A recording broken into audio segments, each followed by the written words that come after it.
Isang matandang leon, na hindi na kayang gumamit ng lakas upang makapanghuli ng pagkain, ay nakaisip ng tusong paraan. At bumalik siya sa kanyang tahanan, humiga at nagkunwaring may sakit. At sinadya niya itong ipaalam sa lahat. Nagdalamhati ang mga hayop sa kagubatan at isa-isang dumalaw sa kanyang tahanan, kung saan ay kinain sila ng leon. Nang marami sa mga hayop ang nawala, nadiskubre ng alamid ang panglilinlang ng leon, siya'y bumisita dito nang nakatayo sa labas ng kuweba.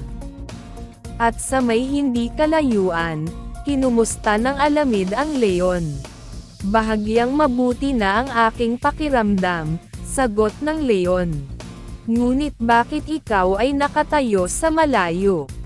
Halika at magkwentuhan tayo dito sa loob," dagdag ng leon.